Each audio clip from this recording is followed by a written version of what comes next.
Hello, everyone. Welcome back to the Art of Being a Woman. I'm your host, Courtney, and today we are discussing the art of breaking a pattern while you're still in it. I am very excited to discuss this topic more in depth because it's very liberating once you understand how you can get out of your own way in real time, and the results are pretty quick. You'll notice that you'll feel less tense in your body, less out of control in your life, and more confident to handle whatever shows up in your life, no matter how challenging it may be. I will be completely honest and let you know right now that it is not easy to break a pattern while you're still in it. The steps are pretty simple, but it's the action of doing it that requires a lot of mental strength. Even though it's a challenge, it is still something that we are all capable of doing at any given moment, regardless of our circumstances, because there is nothing that we go through in life that we cannot handle. And to believe that there are things in our life that we are unable to deal with is only holding ourselves back from overcoming what was meant to take us to our next level in life and take us to a better version of ourselves. We're going to get straight into the 4 steps that I posted on my Instagram account and my Threads account at She Is Artfully Woman, where I post my written content. So if you like the topics we discussed, feel free to follow me on those platforms for more. Step 1, admit you're the common denominator. Step 2, recognize the loop hiding as reality. Step 3, choose like someone who's outgrown it. And step 4, remember you're not at the mercy of this pattern. Let's begin with step 1, admit you're the common denominator. It takes a lot of maturity and self-awareness to take a step back from the things that trigger us and realize our role in that trigger. Many times, our role is our reaction, the things we say, the way that we interpret the situation that keeps repeating, and we convince ourselves in these situations that frustrate us repeatedly, that keep coming up, that there is no better way to respond to it. We believe that what life is throwing our way or the people that we have to deal with are always the same, and therefore, because they're always the same, we're always reacting the same, we're always responding the same way. But the truth is, we cannot expect anything outside of ourselves to change if we don't change. And I heard an analogy about that concept, and it went along the lines of this. If you were to look in the mirror and expect your reflection to smile at you before you smile first, nothing is going to happen. Your reflection cannot smile at you until you decide to smile at your reflection, and then your reflection will mirror you. And that's basically how life works, especially when it comes to breaking patterns.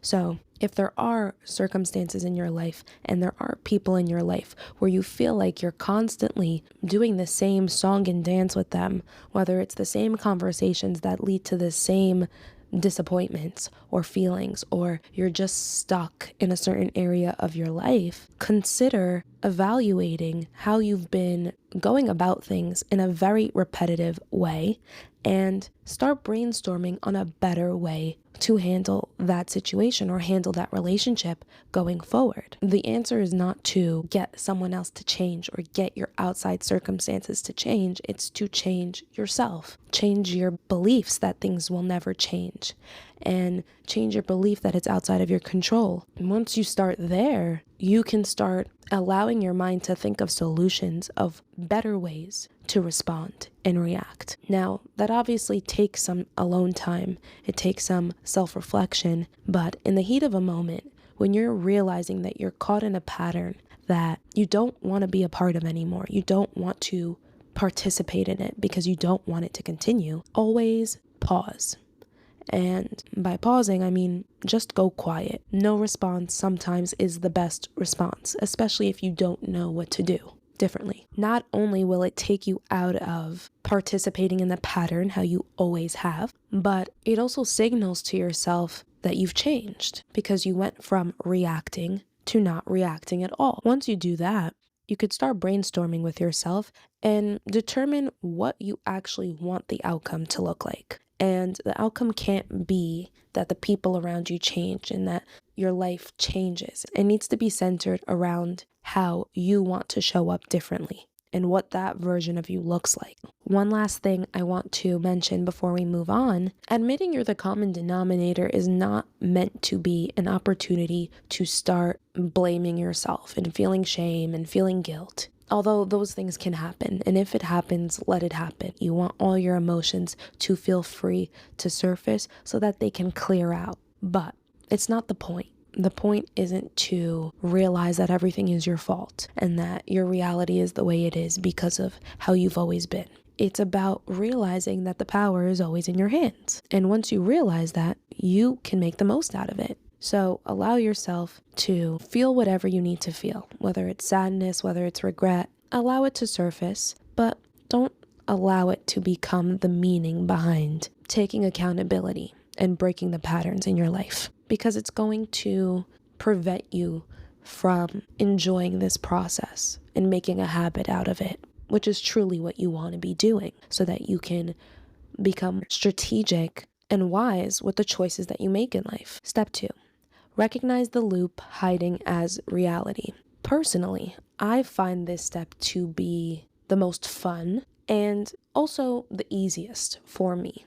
Before we can even admit we're the common denominator, we have to realize when we feel like we're experiencing a sense of deja vu. We're experiencing a sense of repetition, and it can be a conversation, it can be a cause and effect scenario in an area of our life, whether it's career. We always get a job and we end up losing that job in less than a year, no matter what we do, or at least that's what the pattern is showing at the moment. And once we become aware that there is some sort of pattern in our life that is repeating, we can acknowledge that it's a loop. Things are not changing. We're doing the same cause, getting the same effect over and over again.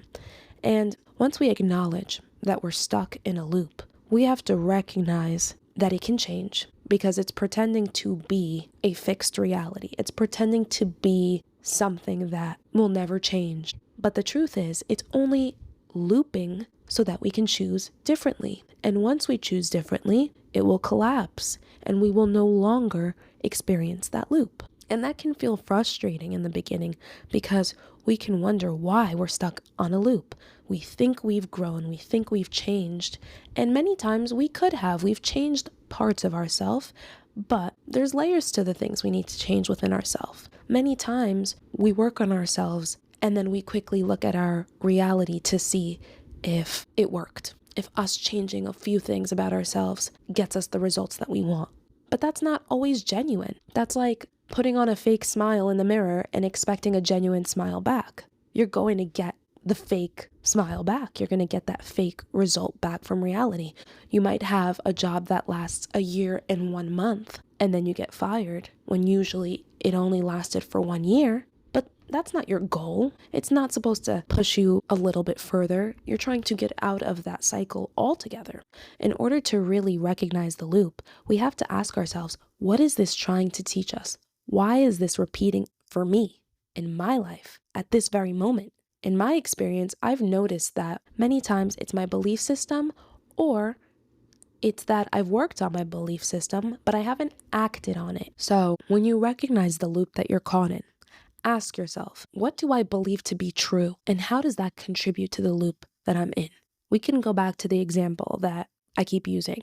If a person is noticing that they only keep a job for a year max, and then they get laid off, the business closes, whatever the case may be, they need to go within their own mind and ask themselves, do I believe that I cannot keep a job for more than 1 year? And the answer is most probably yes, because someone in that circumstance might tell themselves, no, it's not that I believe I can't keep a job for 1 year. It's just that is all that the world is showing me, and that's why I believe it. But that's the same thing as saying I'm only smiling in the mirror because my reflection is smiling at me. That's not how it works. Our reality is a reflection of our inner state of being. It's only a result of how we feel inside. It's never the cause of how we feel inside. That is why life gives us so many different experiences to awaken the different emotions that we keep within ourselves. When someone is manifesting abundance in their life and love and success and happiness, it is because that is their inner state of being and they've worked on it. The most important point of this step is to acknowledge that you're stuck in a loop, recognize that it is happening and it will continue to happen until you get to the root of what it's trying to teach you and show you about your belief system, and understand that it's not a fixed reality. It's not set in stone. It's not your fate, and it can change, but you must work on your belief system, and your actions need to be in alignment with your preferred belief systems. Before we get into step 3, I want to say that I know that it's very challenging when life is showing you something that is going against the belief system you want to have, but that is truly the test. That is truly the opportunity to reinforce how deeply you believe in yourself and the power of your mind. It truly comes down to being delusional, and you remain delusional until your external reality reflects it. And once you receive that proof from the external reality that your beliefs were real and that you were not delusional, that will be your fuel for the rest of your life. I cannot stress how many times I will stumble across an interview with a successful person and they all mention that they were delusional. They were delusional when the world would not show them proof that they were going to be successful. And now look at them. Everyone's asking how they did it. It's truly possible for anyone and everyone to come out on top in their life, whatever that looks like for you. But it requires that unwavering belief in yourself and that unwavering belief in the power of your mind and the power of your belief system. Step 3, choose like someone who's outgrown it. I'm assuming that if you're listening to this podcast episode, it's because you're aware of what your pattern is. And we all have multiple patterns, by the way. There is never a time when we have no patterns repeating, because we're all here to grow. If we truly mastered every single level of ourselves, we would no longer have a reason to be here. So you're listening to this podcast episode, you're highly self-aware, and you're so aware that you know that there's a way to break a pattern, and you're willing to do what it takes to break this pattern. The simple yet sometimes most difficult step is choosing differently. Choosing like someone who is no longer a part of this pattern. And we don't accomplish this by just deciding we're done and that we're over it. It comes from being put in that loop again, being put in that pattern again, and in that moment, making a better choice, making a more evolved choice. Now, how do we know what that is? In order to figure out what that better choice is, we need to picture a version of ourselves that has outgrown that pattern. What is the difference between that version of yourself and the current version of yourself? Perhaps the current version of yourself believes that other people must change first and circumstances must change first before we change. Perhaps the current version of ourselves believes that belief systems have nothing to do with our reality. Only you would know what needs to change between the version of you that exists in the pattern and the version of you that gets out of it. Once you become aware of the difference between those two versions of yourself, you need to start asking yourself before you make a choice, would that wiser version of myself do X, Y, and Z? If the answer is yes, you make that choice, even if it's hard, even if it's uncomfortable, even if it feels wrong. It's most probably going to feel wrong because you're not used to it. It's not familiar, it's not comfortable. But I've spoken about comfortability in many of my podcast episodes. It's not what you think it is. Comfortability is not a good thing. Comfortability means you're settling. You're choosing to stay the same because it's predictable. Discomfort is a sign of growth, expansion, elevation. So we must use discomfort so that we can access that in life, so that we can access expansion in our life, elevation in our life, and growth, not just internally, but externally, because it's all related. It mirrors. If for whatever reason you're getting stuck in this step and you're not sure what that version of yourself would act like, think like, feel like, how they would respond when they're triggered. Ask ChatGPT. Tell it your patterns. Tell it the loop that you're trying to get out of. And ask it, what would the version of me that is above this think? How do they feel when they're met with this pattern? And it's pretty accurate. Whatever you do, don't give up at this step. Be very motivated and passionate to figuring out how to get from who you are now to who you want to be constantly. And that doesn't mean in a physical way per se. I mean internally, mentally, emotionally, because you will notice that if there's a will, there's a way. Always. Step 4. Remember, you're not at the mercy of this pattern. The number one thing you don't want to do when you're in a pattern and you want to get out of it is feel as if you're at the mercy of it. You don't want to feel like a victim when you're experiencing this pattern. Life isn't throwing this pattern at you to make you miserable. It's not throwing this pattern at you to break you, to hurt you. It is making sure you step into your own power.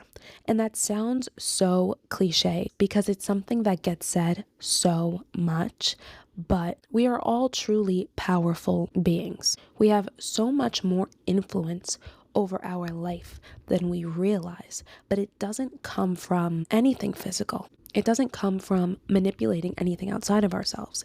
It only comes from within. It comes from focusing on all the things within us that are within our control, such as our thoughts, our feelings, and our actions, the choices that we make. And when we take advantage of those things, when we take advantage of the fact that we are in control of our thoughts, feelings, and actions, and we maximize all 3 of those, we realize we are not at the mercy of any pattern, any experience in our life. It's all in our hands. That is what a pattern is trying to show you. It's not trying to get you to give up.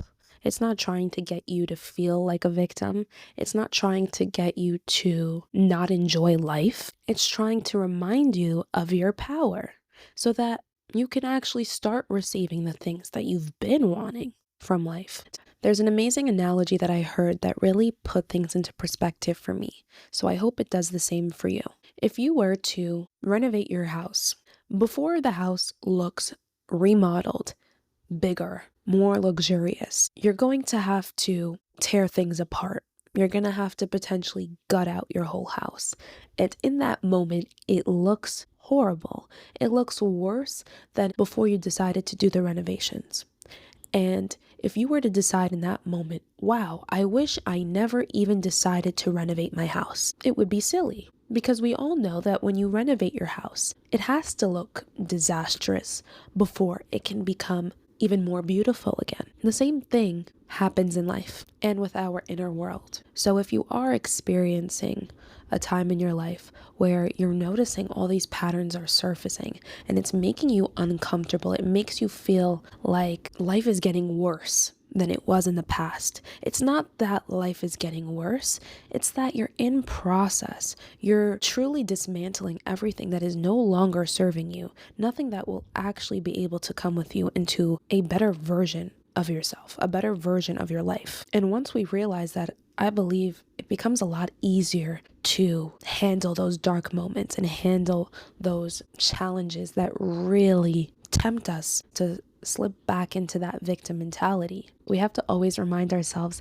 that everything is truly happening for our highest good. And if you don't believe it right now, work on it.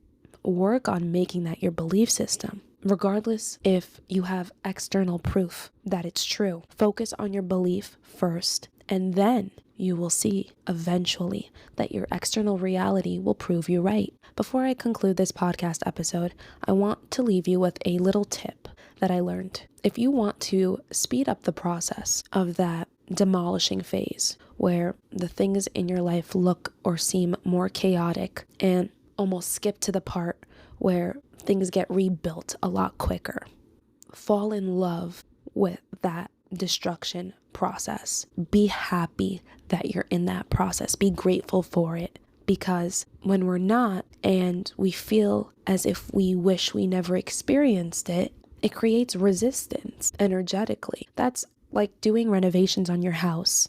The contractors start demolishing everything. and they're breaking down the walls, the wires are coming out, it's looking crazy. And you tell them, you know what? I didn't expect it to look this bad. I'm not sure this was a good idea. What does that do? They're going to stop. They're going to stop breaking everything because you insisted that you didn't want it to be broken down anymore. You don't like how it's looking. But that doesn't mean that it's going to get fixed. It's just going to remain broken. Now, that doesn't mean that we're going to remain broken, but we're going to remain in process until we decide, you know what? Do what you need to do. Break what you need to break. I'm excited. Break everything because I know that everything that you break is going to be built better than before. And when we do that, that's when the blessings start coming into our life a lot quicker. I hope you enjoyed listening to this episode. I hope that you were able to gain insight into how to break the patterns in your life. It truly becomes fun and a game when you start tackling patterns because you realize, wow, I always had it in me to overcome anything. And you become less afraid of what life throws your way. If you enjoyed this podcast, please rate it. And if you feel like someone you know would benefit from listening to it, please share it with them. Have a great week. I love you all. Until next time, bye for now.